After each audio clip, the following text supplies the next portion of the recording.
Imagine que tu tiens avec force quelque chose que tu désires profondément, et que plus tu le serres, plus cela te fait mal, plus cela te résiste.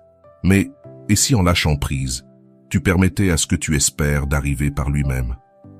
Dans cette vidéo, nous allons explorer une ancienne sagesse bouddhiste. Laisser aller, ce n'est pas perdre, mais créer de l'espace intérieur. Nous parlerons de l'attachement, de l'impermanence, et je te proposerai des pratiques pour que, petit à petit, ce que tu désires puisse se manifester sans lutte. Reste avec moi et découvrons ensemble comment ce que tu lâches peut, en réalité, t'ouvrir le chemin vers ce que tu attends vraiment. Le paradoxe de l'attachement. Quand nous pensons à ce que nous désirons dans la vie, notre première réaction est souvent de nous y accrocher de toutes nos forces. Nous voulons être sûrs de ne pas le perdre, de le garder sous contrôle, que personne ne puisse nous l'enlever. Mais dans cet acte d'emprise se cache une grande vérité. Plus nous essayons de retenir quelque chose, plus nous souffrons, et plus il devient difficile que cette chose reste avec nous. Imagine un papillon posé sur ta main. Si tu la refermes pour le retenir, tu risques de le blesser, ou il fera tout pour s'enfuir. Mais si tu la gardes ouverte, il choisira peut-être de rester, libre et en paix. Ce simple geste reflète un principe profond du bouddhisme. Ce que tu lâches ne se perd pas, ce que tu laisses aller ne disparaît pas, mais crée un espace en toi pour accueillir le nouveau.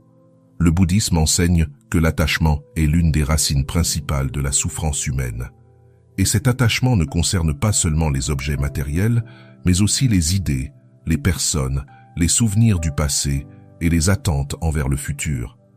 Quand nous croyons devoir tout contrôler, nous devenons prisonniers, nous pensons posséder, mais en réalité, nous sommes possédés par ce que nous craignons de perdre. Une personne qui s'accroche désespérément à une relation finit souvent par provoquer de la distance. Quelqu'un obsédé par la réussite professionnelle peut l'atteindre, mais au prix d'une anxiété constante. Une personne qui veut tout contrôler perd la capacité de savourer le moment présent. Cet excès de contrôle ferme les portes du flux naturel de la vie. Le Dalai Lama le rappelle souvent, notre esprit est entraîné à s'attacher, mais rarement à lâcher prise. La société nous pousse à accumuler, retenir, sécuriser, mais rarement à apprendre l'art du détachement. Pourtant, la nature elle-même nous montre l'exemple. L'arbre qui perd ses feuilles en automne ne reste pas nu pour toujours. Il le fait pour que le printemps puisse le renouveler. Le fleuve qui laisse s'écouler son eau ne s'assèche pas. Il se régénère à chaque instant. Le grand malentendu, c'est de croire que lâcher, c'est perdre. Que si nous laissons partir quelqu'un, nous le perdrons pour toujours. Que si nous abandonnons un objectif, nous ne trouverons plus jamais de but. Mais selon la vision bouddhiste, lâcher n'est pas renoncer ni fuir, c'est simplement reconnaître que rien ne nous appartient vraiment. Tout est expérience. Cela vient, reste un temps, puis s'en va comme les saisons. Et si nous résistons, nous souffrons. Mais si nous accompagnons le flux, nous trouvons la paix. Si ce contenu résonne avec toi, je te remercie pour ta présence. Tu peux me soutenir en laissant un like et en t'abonnant, pour qu'ensemble, nous puissions partager ces enseignements façonnés par l'expérience.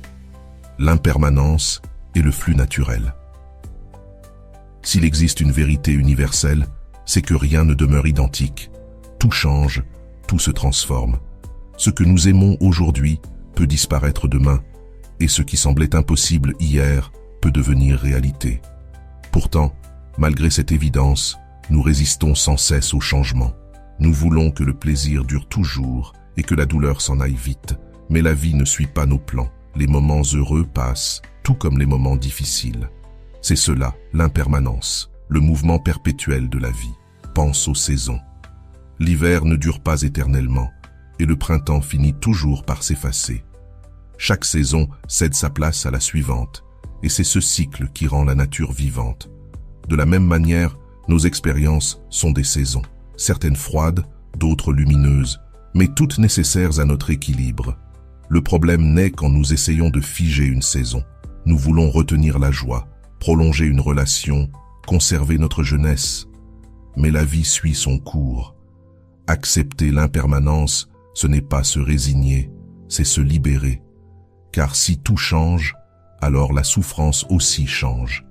Rien n'est éternel, ni la douleur, ni la tristesse, ni la déception. Et c'est justement cette vérité qui peut nous apaiser. Chaque moment devient plus précieux quand nous réalisons qu'il ne se reproduira jamais exactement de la même façon. Une parole, une caresse, un rire. Tout devient sacré quand nous vivons en pleine conscience de sa finitude. Vivre avec l'impermanence, c'est apprendre à se laisser porter par la vie, comme l'eau d'un fleuve. Quand nous luttons contre le courant, nous nous épuisons. Quand nous l'acceptons, nous trouvons la sérénité. Un nageur qui tente de remonter le courant finit par s'épuiser. Mais s'il apprend à suivre le flux, il avance avec moins d'efforts, plus de paix. De même, nous ne pouvons pas arrêter le temps, mais nous pouvons apprendre à bouger avec lui. La résistance engendre la douleur, l'acceptation engendre la paix. Et quand nous acceptons que tout coule, nous comprenons que lâcher, ce n'est pas perdre, mais reconnaître que le seul état permanent, c'est le mouvement. Cette compréhension ouvre la voie à une vie plus légère. Nous n'avons plus besoin d'accumuler, de contrôler, ni de craindre la perte, car nous savons que tout passe et revient autrement. Et dans ce flux, nous devenons plus ouverts, plus reconnaissants, plus libres. Que signifie vraiment lâcher prise? Beaucoup confondent le lâcher prise avec l'abandon ou la résignation. Ils pensent que c'est cesser de se battre ou se désintéresser de la vie. Mais dans la vision bouddhiste, lâcher prise n'a rien à voir avec la fuite. C'est cesser de souffrir inutilement. Lâcher prise, ce n'est pas ne plus aimer, c'est aimer sans chaîne. Ce n'est pas se détacher de la vie, c'est apprendre à la vivre sans peur de la perte. C'est accorder aux choses et aux êtres la liberté de se transformer, tout en gardant le cœur ouvert. Parce qu'au fond, ce que tu lâches n'est pas ce que tu perds, mais ce qui t'alourdissait. Et quand tu cesses de t'y accrocher, tu fais de la place en toi pour accueillir la paix, la gratitude et le renouveau. Lâcher prise est un acte de confiance, de compréhension et de liberté. C'est ouvrir la main pour laisser aller ce qui ne nous appartient plus, ce que nous ne pouvons pas contrôler ou ce qui pèse trop lourd, afin de faire de la place à ce qui est sur le point d'arriver. Lâcher prise n'est pas un signe de faiblesse, mais au contraire, une grande preuve de force intérieure. Il faut du courage pour accepter que tout ne dépend pas de nous, que les gens changent, que les moments passent, que les plans ne se déroulent pas toujours comme prévu. Cette reconnaissance, loin de nous abattre, nous libère. Car lorsque nous cessons d'essayer de contrôler l'incontrôlable, notre énergie se concentre sur ce que nous pouvons vraiment cultiver, notre attitude, notre sérénité, notre ouverture au présent. Dans la pratique, lâcher prise signifie ne pas s'enchaîner aux attentes. Nous avons tous des objectifs, des rêves et des projets, et c'est naturel. Le problème apparaît lorsque nous transformons ces objectifs en conditions absolues pour être heureux. Nous pensons « je serai heureux seulement si j'obtiens ce travail, si je garde cette relation, si je reçois cette reconnaissance ». Mais cette condition nous emprisonne. En revanche, lorsque nous lâchons prise, nous nous permettons de désirer, de travailler, de persévérer, sans attacher notre paix intérieure aux résultats. Lâcher prise, c'est aussi apprendre à vivre avec la perte. Nous avons tous, à un moment donné, perdu quelqu'un ou quelque chose d'important. La douleur est réelle, il ne s'agit pas de la nier. Ce qui change avec la pratique du détachement, c'est notre relation à cette douleur. Au lieu de rester prisonniers de la nostalgie, nous apprenons à honorer ce que nous avons eu, à en être reconnaissants et à laisser ce souvenir nous accompagner sans nous empêcher d'avancer. Dans la vie quotidienne, lâcher prise se manifeste dans des gestes simples mais profonds. Cesser de vouloir avoir toujours raison, pardonner même sans recevoir d'excuses, accepter que nous ne pouvons pas contrôler ce que les autres pensent de nous, ou encore nous accorder le droit à l'erreur sans nous juger durement. Un aspect fondamental du lâcher-prise est la relation à notre propre ego. Bien souvent, nous nous accrochons à une image figée de qui nous sommes, comme si notre identité était un objet solide. Nous disons « je suis comme ça, j'ai toujours été comme ça, je ne changerai jamais ». Pourtant, cette vision nous enferme. Lâcher prise, c'est aussi accepter de nous transformer, de cesser de nous identifier à nos vieux schémas et de nous ouvrir à de nouvelles manières d'être. Dans la tradition bouddhiste, la vie est un flux constant, et s'y accrocher revient à vouloir attraper de l'eau avec les mains. Plus nous serons, moins nous en gardons. Lâcher prise, c'est laisser cette eau suivre son cours, avec la confiance qu'il y en aura toujours d'autres sur le chemin. Beaucoup craignent que lâcher prise ne les vide. Qu'en laissant partir quelque chose d'important, ils se retrouvent avec rien. Pourtant, la vérité est inverse. C'est en lâchant que nous créons de l'espace. Comme une pièce encombrée d'objets inutiles, tant que nous ne faisons pas de tri, il n'y a pas de place pour le nouveau. Mais lorsque nous osons faire de la place, nous découvrons l'air, la lumière et la possibilité. Lâcher prise, en fin de compte, c'est vivre les mains ouvertes, le cœur prêt à donner et à recevoir sans chaîne. C'est reconnaître que ce qui arrive est un cadeau, non une possession, et que ce qui part ne se perd pas, mais libère un espace pour ce qui doit naître. Le bouddhisme enseigne que l'attachement est la cause principale de notre souffrance. L'attachement se déguise souvent en amour, en sécurité, en engagement, mais en réalité, c'est une chaîne invisible qui nous retient. Comprendre son fonctionnement est essentiel pour s'en libérer et vivre plus pleinement. L'attachement ne concerne pas seulement les choses matérielles. Nous pouvons être attachés à des personnes, à des idées, à des souvenirs, à des émotions, à une image de nous-mêmes, ou même à une vision précise du futur. Dans tous les cas, nous cherchons une permanence, une illusion de stabilité dans un monde en perpétuel changement. Mais rien n'est fixe, et vouloir lutter contre cette réalité mène inévitablement à la souffrance. L'attachement nous pousse à dépendre de ce qui est extérieur à nous pour nous sentir bien, et cela nous condamne à l'instabilité, car tout ce qui est extérieur finit par changer, se transformer ou disparaître. Dans les relations, l'attachement n'est pas de l'amour véritable. L'amour authentique laisse l'autre libre, célèbre son chemin et sa croissance. L'attachement, au contraire, veut contrôler, retenir, posséder. Et plus nous essayons de retenir, plus nous ressentons d'angoisse à l'idée de perdre. Nous ne profitons plus de la relation, nous vivons dans la peur qu'elle prenne fin. Il en va de même pour l'attachement au succès ou à la reconnaissance. Si notre estime dépend des compliments, des résultats ou de la popularité, nous serons toujours à la merci du regard des autres.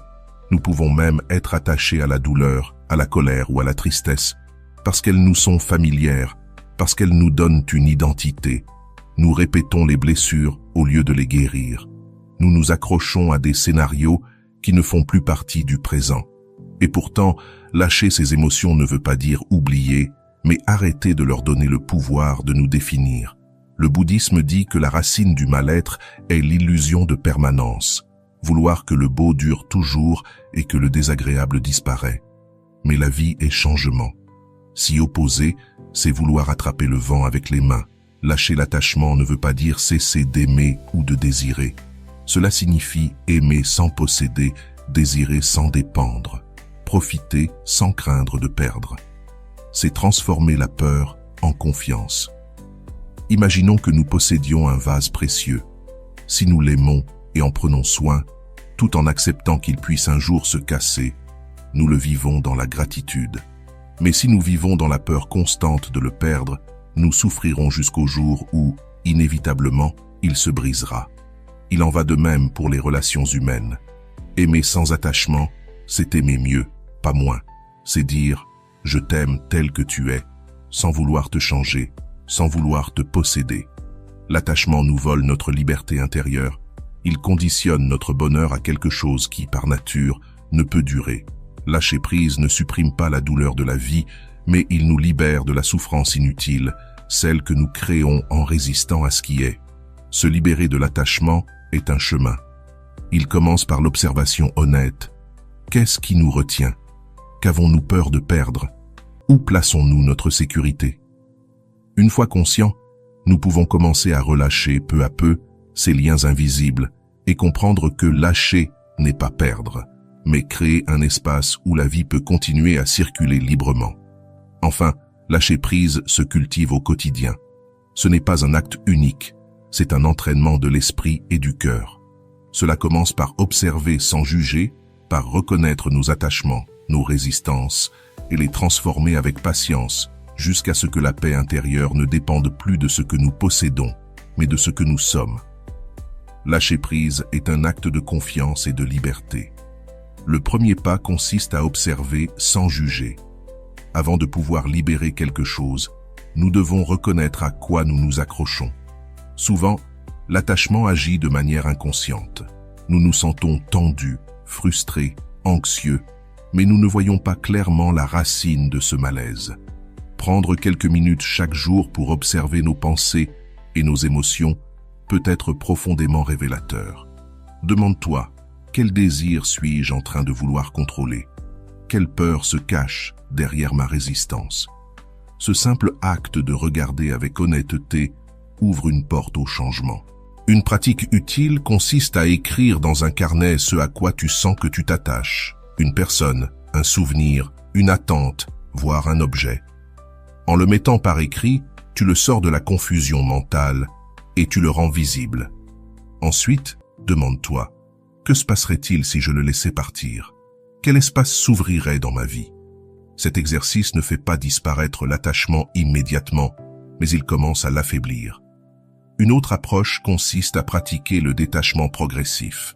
Il ne s'agit pas de tout abandonner brusquement, mais d'apprendre à se libérer peu à peu. Par exemple, commence par le matériel. Quels objets gardes-tu chez toi au cas où, sans jamais t'en servir? Donner, vendre ou offrir ce que tu n'utilises plus est un premier geste symbolique. En libérant de l'espace physique, tu entraînes aussi ton esprit à se détacher. Sur le plan émotionnel, une pratique essentielle consiste à lâcher le contrôle sur les autres. Nous souffrons souvent parce que nous voulons que les gens agissent comme nous le pensons.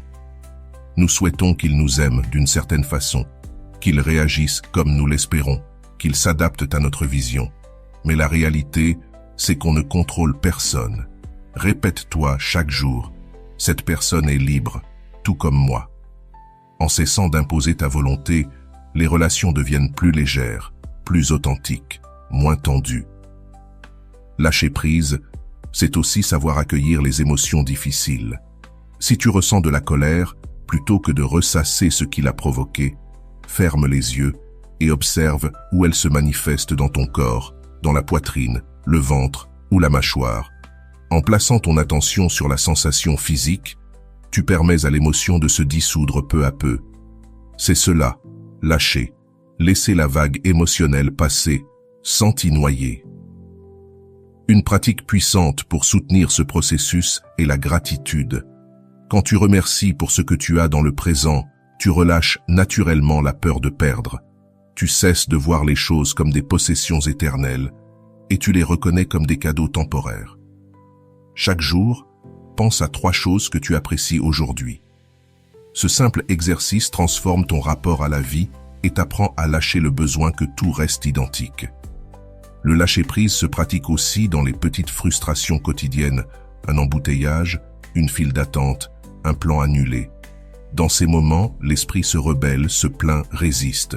Mais si tu pratiques le lâcher-prise, tu apprends à dire « c'est ce qui se passe et je peux m'adapter ». Ce changement de regard allège énormément le stress. Dans les relations, apprendre à écouter sans vouloir convaincre ou corriger l'autre est une forme de lâcher-prise. Trop souvent, nous cherchons à imposer notre point de vue. Écouter vraiment, sans attendre que l'autre change, est un acte de liberté intérieure. Une autre pratique précieuse est la contemplation de l'impermanence. Avant de t'endormir, imagine que tout ce que tu possèdes, ton corps, ta maison, tes proches, ne sera pas là pour toujours. Ce n'est pas un exercice triste, mais une invitation à savourer davantage le présent. Quand tu comprends que rien n'est éternel, tu vis avec plus d'intensité et tu relâches ton besoin de tout retenir. Enfin, il est essentiel de lâcher la pression de la perfection. Beaucoup vivent prisonniers de l'exigence d'être irréprochables, performants, toujours à la hauteur. Cette tension permanente épuise et crée de la culpabilité. S'autoriser à se tromper, à être humain, est l'un des plus beaux cadeaux que tu puisses t'offrir.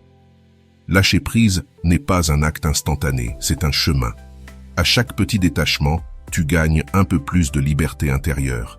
Et peu à peu, cette liberté devient ta façon naturelle d'exister. Le but n'est pas de devenir froid ou indifférent, mais d'apprendre à aimer, à profiter et à t'engager dans la vie, sans dépendre de ce que ton esprit imagine. Lâcher prise, c'est ouvrir au flux naturel de la vie, laisser chaque expérience avoir son temps, sa place et son enseignement sans chercher à la retenir.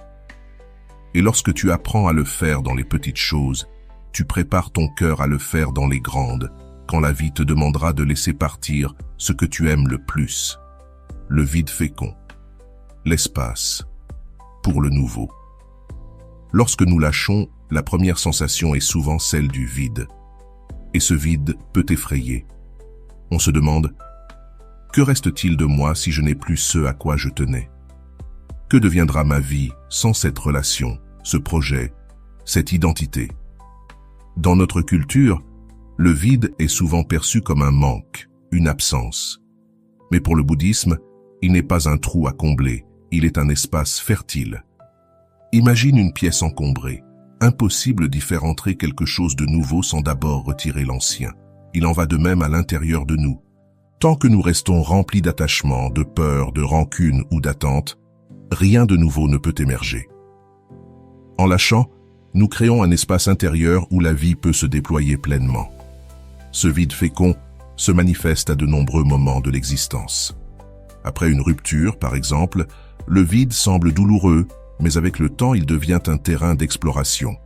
Ce qui semblait perdu ouvre la voie à des découvertes, de nouveaux liens, une paix inédite. Lorsqu'on quitte un travail stable, le vertige du vide s'installe. Mais ce même vide devient souvent l'espace où naissent la réinvention, la créativité et la confiance. Ce n'est pas le vide qui fait souffrir, c'est notre résistance à lui. Nous cherchons à le combler à tout prix pour ne pas ressentir l'inconfort. Pourtant, si nous apprenons à rester avec lui, sans fuir, nous découvrons qu'il n'est pas un ennemi, mais un allié. Regarde la nature. La terre laissée en repos se régénère, s'enrichit avant de refleurir. Le ciel après la tempête semble vide, mais c'est cet espace clair qui permet à la lumière d'entrer. Le vide n'est jamais vide, il est rempli de possibilités. À l'intérieur de nous, cet espace est la source même de la créativité. Beaucoup d'œuvres, d'idées et de transformations profondes naissent dans ce silence intérieur. Lorsque nous cessons de remplir notre esprit du déjà connu, nous ouvrons la porte à l'inattendu. Dans les relations aussi, le vide est essentiel.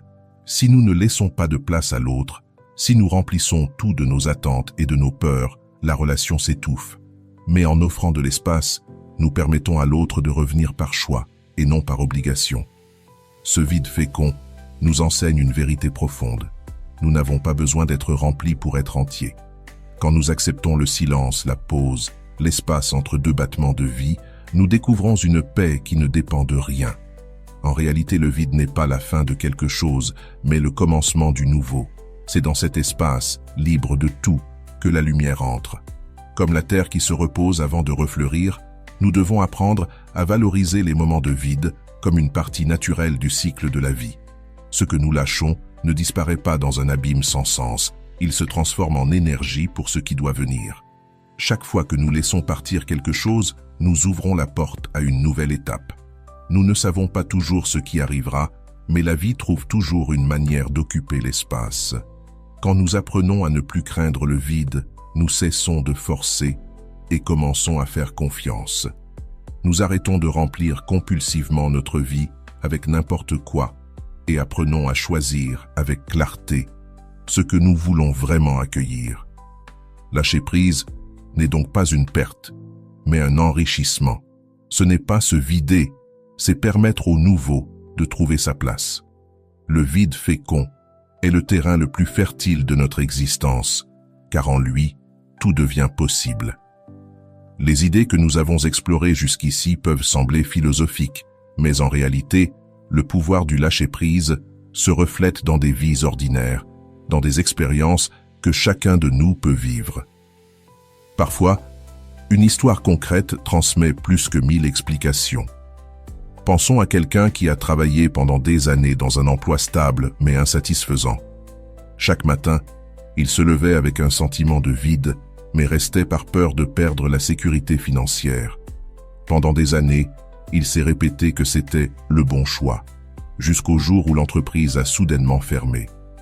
Ce qui semblait d'abord un désastre devint un tournant. Obligé de lâcher prise, il découvrit des talents oubliés et se mit à exercer un métier qui le passionnait vraiment. La fin apparente s'était transformée en commencement, ou encore une relation qui ne fonctionnait plus. Deux personnes restaient ensemble par habitude ou par peur de la solitude, malgré les disputes et l'absence de joie.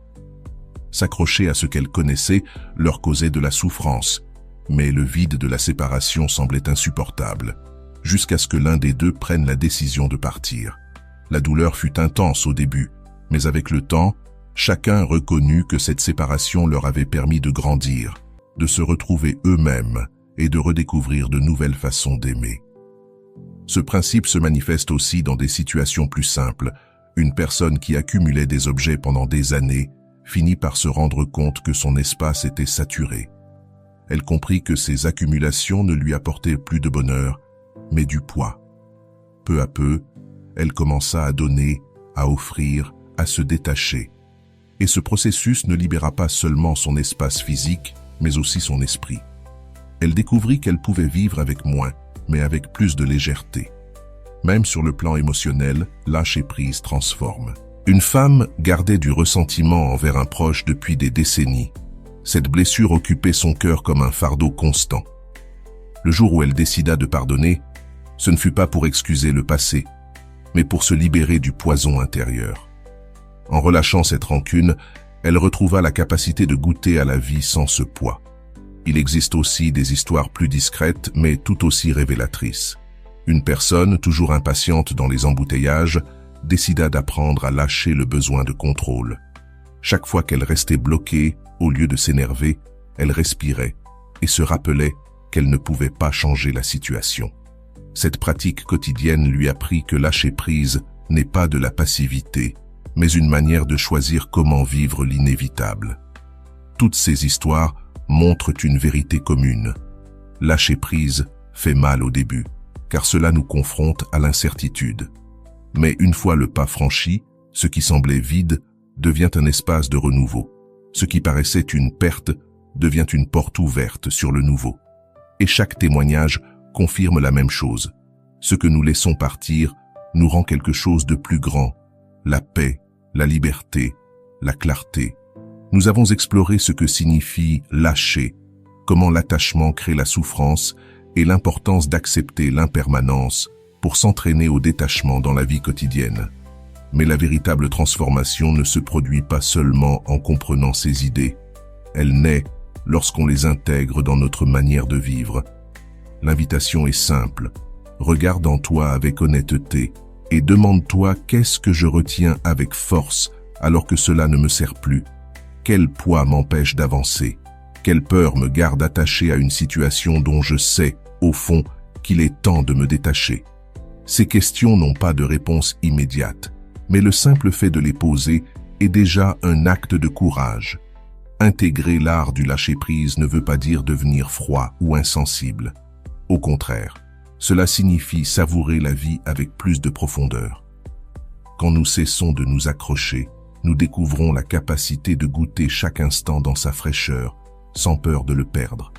Aimer sans posséder, travailler sans dépendre du résultat, profiter sans anxiété, voilà la véritable liberté. Une pratique simple consiste à observer nos attachements chaque jour. Cela peut être le malaise ressenti lorsqu'on perd un objet, la frustration face à quelqu'un qui n'agit pas comme on l'attend, ou l'impatience quand les choses ne vont pas à notre rythme. Dans ces moments, fais une pause et rappelle-toi, cela aussi passera. Ce rappel rend la perspective et apaise la tension. Une autre manière d'intégrer cette sagesse est de vivre avec la conscience que tout est un prêt. Rien ne nous appartient totalement, ni les personnes, ni les choses, ni même notre corps. Tout nous est donné pour un temps. Notre rôle est de le chérir, d'en profiter et d'en être reconnaissant pendant qu'il est là. Quand on remplace la possession par la gratitude, lâcher devient naturel. On peut aussi s'exercer au détachement à travers de petits gestes, poser le téléphone un moment pour vivre le présent, offrir quelque chose que l'on gardait par habitude, ou dire au revoir sereinement à une étape de sa vie. Chaque geste, aussi minime soit-il, entraîne notre esprit à lâcher sans crainte. Le plus grand appel est celui de la confiance en la vie. Ce que nous lâchons ne se perd pas, il se transforme. Ce que nous laissons partir ouvre la voie à quelque chose de nouveau. Ce n'est pas toujours ce que nous espérions, mais c'est toujours ce dont nous avons besoin pour grandir. Et lorsque nous apprenons à faire confiance à ce flux, nous cessons de lutter contre le courant et commençons à naviguer avec lui. Je t'invite à choisir aujourd'hui un aspect de ta vie dans lequel tu pourrais pratiquer le lâcher-prise. Ce n'est pas obligé d'être grandiose. Un simple ressentiment, une pensée récurrente, une attente rigide ou un objet dont tu n'as plus besoin. Fais l'essai et observe ce que tu ressens lorsque tu le laisses aller. Peut-être découvriras-tu, comme tant d'autres avant toi, que le vrai cadeau n'est pas ce qui vient après, mais la légèreté et la paix qui naissent dans l'acte même de lâcher. Car au fond, cette sagesse nous rappelle une vérité simple et puissante. Ce que tu lâches laisse la place à ce que tu espères. Vivre ainsi ne nous libère pas seulement de la souffrance, mais nous ouvre à une existence plus pleine, plus consciente et plus authentique. Si tu es arrivé jusqu'ici, c'est que ce message a touché quelque chose en toi. Peut-être t'a-t-il rappelé que tu portes un poids qui ne t'appartient plus, ou peut-être t'a-t-il donné la certitude que tu es prêt à créer un nouvel espace dans ta vie. Quoi qu'il en soit, souviens-toi, lâcher prise, ce n'est pas perdre, c'est faire confiance. Ce n'est pas renoncer, c'est t'ouvrir à la possibilité de recevoir ce dont tu as réellement besoin. Que chaque jour soit pour toi une occasion de relâcher un peu plus, de vivre plus léger, plus libre et plus en paix. Et n'oublie jamais cette vérité profonde. Ce que tu lâches laisse toujours la place à ce que tu espères. Si tu es arrivé jusqu'ici, permets-moi de te remercier profondément pour ton temps et ton attention consacrée à cette vidéo. Avant de partir, abonne-toi à la chaîne si ce n'est pas encore fait. Je te laisse ici 2 vidéos qui pourraient t'intéresser. Prends soin de toi et à bientôt.